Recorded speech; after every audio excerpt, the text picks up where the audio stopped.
साथियों नमस्कार, कैसे हैं आप सब लोग। साथियों आज एक इम्पॉर्टेंट ट्रैप के बारे में जो है चर्चा करेंगे।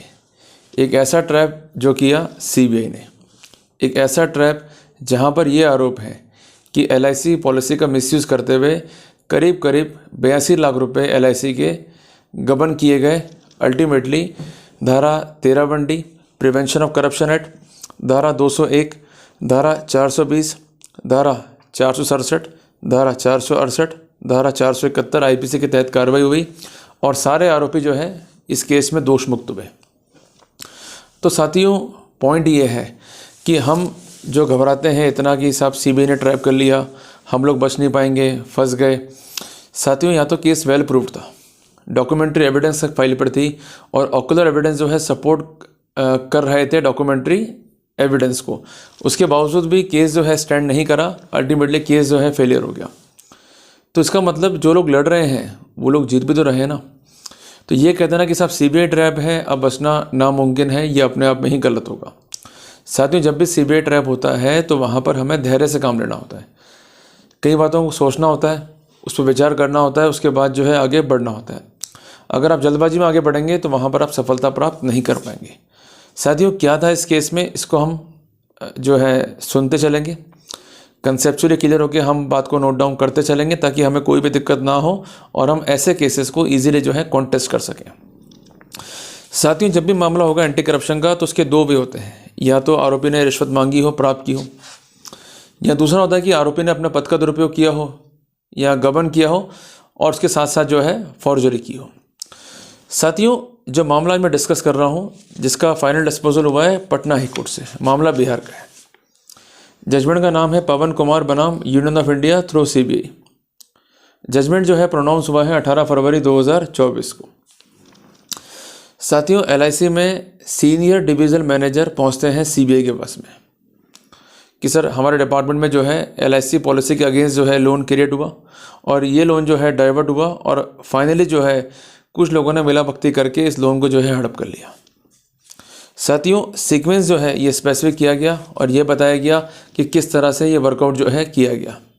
इनका कहना यह था कि हमारे विभाग में एक स्कीम है कि अगर आपके पास एलआईसी पॉलिसी है और उसमें अगर लोन फैसिलिटी है तो आप उस पर लोन जो है ले सकते हैं, पर उसके लिए आवेदक को जो है अप्लाई करना होगा और अपनी पॉलिसी बॉन्ड को जो है डिपॉजिट करना होगा और हम जो है डेफिनेटली उसको सर्टेन एक्सटेंट तक लोन सेंक्शन करेंगे, फिर ये लोन जो है वो डिस्पर्स होगा।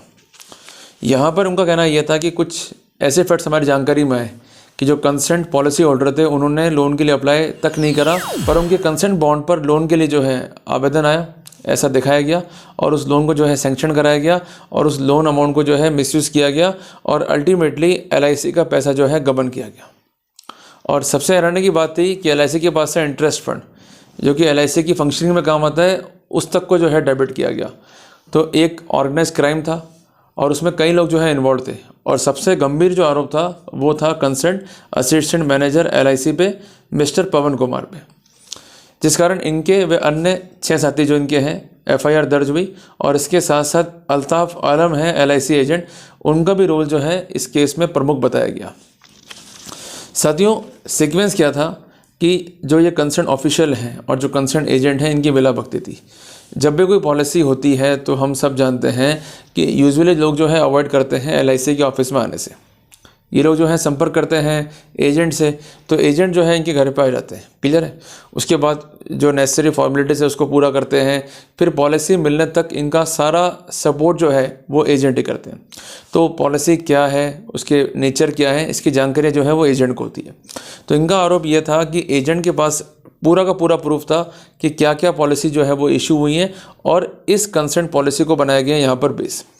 उनके अगेंस्ट जो है लोन जो है प्रोसेस हुआ, एक बड़ा अमाउंट था वो हुआ डीफेलिकेट मीन्स जो कंसेंट अमाउंट होता है अगर उसको हम डाइवर्ट कर रहे हैं for the purpose of embezzlement means गबन के लिए या मिसअप्रोप्रिएशन के लिए, तो इस कॉन्सेप्ट को हम लीगली कहते हैं डीफॉल्केटिंग करना। क्लियर है कि उसका जो बेसिक रूट था उसको आपने चेंज कर दिया। तो यहाँ पर जिस सॉफ्टवेयर का यूज़ हुआ वो भी एलआईसी का था, ऐड पे ऑप्शन का यूज़ हुआ ये भी आरोप था, फॉर्ज वाउचर क्रिएट किए गए ये भी आरोप था और अल्टीमेटली गबन हुआ 82 लाख रुपए का। ये पैसा जो है एलआईसी के अकाउंट से आउट हो गया। साथियों, जो पवन कुमार हैं इस केस में पब्लिक सर्वेंट थे, जिस कारण से उनके सहयोगी व उनके विरुद्ध धारा 201, 420, 467, 468, 471 आईपीसी और धारा 13(1)D, 13(2) पीसी एक्ट व धारा 120 भी आईपीसी के तहत जो है कार्रवाई की गई। एफआईआर कटी, मामले में लोग चार्जशीट हुए, इन पर चार्ज लगा, ट्रायल कोर्ट ने कन्विट कर दिया, मैटर अपील में गया। साथियों, अपील में कुछ महत्वपूर्ण तर्क दिए जो काफ़ी इंपॉर्टेंट थे, इसका उत्तर सीबीआई के पास में नहीं था। अल्टीमेटली कोर्ट को जो है आरोपियों को बरी करना पड़ा। पहला तर्क यह था कि हमारे विरुद्ध कोई एविडेंस ही नहीं है, सिर्फ आरोप ही आरोप है। आरोप एविडेंस नहीं बन सकते, जब तक एविडेंस नहीं है तब तक आरोप प्रमाणित नहीं हो सकते। इनका कहना कि प्राइमरी एलिगेशन क्या है कि वाउचर जो है हमने फॉर्ज किए, ये तो एलिगेशन हमारे खिलाफ है और हमने ये क्रिएट किए हैं by using the ID and password that is given to the particular employ. और यहाँ पर जो ये व्यक्ति जिम्मेदार था इस काम के लिए वो था मिस्टर पवन, जो कि था असिस्टेंट मैनेजर उस कंसर्न ब्रांच के अंदर। साथियों, सबसे इंपॉर्टेंट बात है कि अगर आईडी पासवर्ड का यूज़ करते हुए वाउचर जो है क्रिएट होंगे तो वाउचर जो है वो रिकवर होने चाहिए, जबकि ऐसे कोई वाउचर जो है वो रिकवर नहीं हुए। तो केवल आईडी पासवर्ड यूज़ हुआ, केवल डिस्क्रिप्शन है वाउचर का, इसके आधार पर ये मान लिया कि कंसर्न व्यक्ति जो है जिम्मेदार होगा। पर कौन व्यक्ति, किसने वाउचर बनाया, कैसे बनाया, कब बनाया, कहाँ बनाया, क्या फ़ायदा पहुँचाया, ये कनेक्टिंग एविडेंस थी वो यहाँ मिसिंग थी। तो चेन एविडेंस जो है सीबीआई कंप्लीट नहीं कर पाई, ये सबसे बड़ा यहाँ पर ब्लो हुआ केस को। दूसरा इनका फैक्ट ये था कि there should be the primary evidence on the record. अगर प्राइमरी एविडेंस नहीं है तो सेकेंडरी एविडेंस कम से कम रिकॉर्ड पे हो। Neither primary nor secondary evidence available on the record. इनका कहना है कि अगर वाउचर जनरेट हुए हैं कंप्यूटर से तो वाउचर कहाँ चले गए, उनके स्क्रीनशॉट्स हैं। स्क्रीनशॉट में भी सबसे बड़ी प्रॉब्लम ये थी कि धारा 65 भी इंडियन एविडेंस एक्ट का सर्टिफिकेट रिकॉर्ड पे नहीं, जो कि आज्ञापक है। और ऐसे कई जजमेंट हैं जो कि स्पेसिफिक करते हैं कि if there is an electronic record to sustain the same the concern document must be supported by a certificate that is required to be issued as per section 65B of the Indian evidence act. वो तक record पे नहीं था, तो यहाँ पर एक वापस से ब्लो हुआ सीबीआई केस को। तीसरा था कोई मनी ट्रायल नहीं है, कोई पैसा रिकवर नहीं हुआ है। इवन इनका हाउस सर्च भी हो गया, एजेंट का भी और कंसर्न मैनेजर का भी। तो उस सिनेरियो में जब कोई इंक्रिमिनेशन नहीं है, ऐसी कोई एविडेंस नहीं है जो मैं कनेक्ट करती हो, तो in the absence of evidences merely on the allegations the accused could not be charge successfully. चौथी बात ये थी कि ड्यूटी क्या थी, ऑफिशियल ड्यूटी कंसर्न आरोपी मैनेजर की, टू क्रिएट द वाउचर। देखो, ऐसा होता है कि जब भी कोई लोन लेते हैं हम एलआईसी से तो इसमें प्रोसेस होता है। सबसे पहले कंसर्न जो पॉलिसी होल्डर है वो ब्रांच में आता है और अपनी पॉलिसी को जो है दिखाता है, उसका नेचर जो है एग्जामिन करते हैं। अगर उस पर फैसिलिटी है लोन की तो ऐसे सिनेरियो में लोन के लिए एक अर्जी जो है ली जाती है, फिर उस लोन को जो है सैंक्शन किया जाता है। इसके कॉन्सिक्वेंटल में जो है वाउचर क्रिएट किए जाते हैं और जो कंसर्न अकाउंट सेक्शन है वो चेक इशू करता है और इस तरह से पेमेंट जो है हो जाता है लोन अमाउंट का। और जब चुकाया जाता है तो वापस से लीन जो है हट जाती है उस बॉन्ड के ऊपर। तो साथियों, बेसिकली ड्यूटी क्या थी, to create the voucher. Case ये नहीं कि वाउचर जो है फर्जी बनाए गए, केस ये कि वाउचर का उपयोग करते हुए फंड को जो है एम्बेजल कर लिया गया। तो जब वाउचर ही फर्जी नहीं है तो फॉर्जरी अट्रैक्ट नहीं होगी, ये भी कोर्ट ने स्पेसिफिक किया। सबसे इंपॉर्टेंट पॉइंट ये था कि जो रूट ऑफ डाइवर्जन है वो समझ ही नहीं पाई सीबीआई। उनका कहना यह था कि एड पे ऑप्शन का उपयोग करते हुए इस अमाउंट को जो है डाइवर्ट किया गया है, जबकि वास्तविकता ये थी कि वाउचर्स बने, उसके बेसिस पर कंसर्न अकाउंट सेक्शन ने चेक इशू कर दिए। तो अगर वाउचर ही नहीं है तो ऐसे सिनेरियो में जो फर्दर चेन है वो कहाँ चली गई।